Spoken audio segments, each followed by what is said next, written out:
حضرت ابو ہریرہ رضی اللہ تعالیٰ عنہ سے روایت ہے کہ رسول اللہ صلی اللہ علیہ وآلہ وسلم نے فرمایا، مجھ سے دین کے بارے میں پوچھ لو۔ صحابہ کرام رضی اللہ تعالیٰ عنہ آپ صلی اللہ علیہ وآلہ وسلم سے اتنے مرعوب ہوئے کہ سوال نہ کر سکے۔ تب ایک آدمی آیا اور آپ صلی اللہ علیہ وآلہ وسلم کے دونوں گھٹنوں کے قریب بیٹھ گیا، پھر کہنے لگا، اے اللہ کے رسول، اسلام کیا ہے؟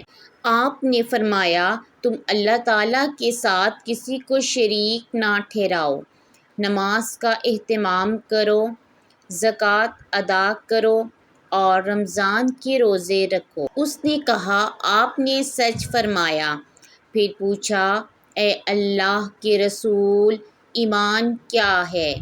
آپ صلی اللہ علیہ وآلہ وسلم نے فرمایا، یہ کہ تم اللہ، اس کے فرشتوں، اس کی کتاب، قیامت کے روز اس سے ملاقات اور اس کے رسولوں پر ایمان، مرنے کے بعد اٹھنے پر ایمان لاؤ اور ہر امر کی تقدیر پر ایمان لاؤ۔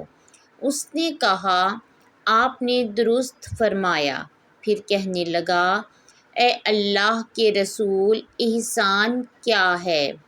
آپ صلی اللہ علیہ وآلہ وسلم نے فرمایا، تم اللہ تعالیٰ سے اس طرح ڈرو گویا تم اسے دیکھ رہے ہو، پھر اگر تم اسے دیکھ نہیں رہے تو وہ یقیناً تمہیں دیکھ رہا ہے۔ اس نے کہا، آپ نے صحیح فرمایا۔ پھر پوچھا، اے اللہ کے رسول، قیامت کب قائم ہوگی؟ آپ صلی اللہ علیہ وآلہ وسلم نے جواب دیا، جس سے قیامت کے بارے میں پوچھا جا رہا ہے وہ پوچھنے والے سے زیادہ نہیں جانتا۔ میں تمہیں اس کی علامات بتائے دیتا ہوں۔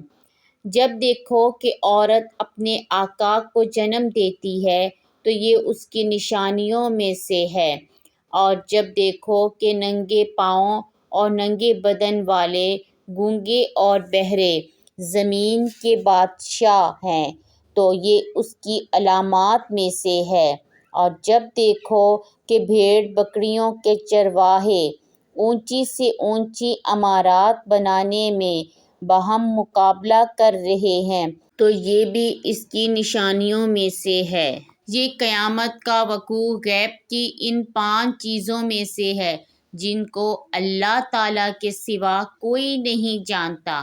پھر آپ نے یہ آیت پڑھی، بے شک اللہ ہی کے پاس قیامت کا علم ہے، وہی بارش برساتا ہے، وہی جانتا ہے کہ ارحام ماؤں کے پیٹوں میں کیا ہے، اور کوئی شخص نہیں جانتا کہ وہ آنے والے کل میں کیا کرے گا، اور کوئی شخص نہیں جانتا کہ وہ کہاں کس زمین میں فوت ہوگا۔ یہ ترجمہ سورت کے آخر تک۔ حضرت ابو ہریرہ رضی اللہ تعالیٰ عنہ نے کہا، پھر وہ آدمی کھڑا ہو گیا اور چلا گیا تو رسول اللہ صلی اللہ علیہ وآلہ وسلم نے فرمایا، اسے میرے پاس واپس لاؤ۔ اسے تلاش کیا گیا تو وہ انہیں صحابہ کرام رضی اللہ تعالیٰ عنہ کو نہ ملا۔ رسول اللہ صلی اللہ علیہ وآلہ وسلم نے فرمایا، یہ جبریل علیہ السلام تھے، انہوں نے چاہا کہ تم نہیں پوچھ رہے تو تم دین سیکھ لو۔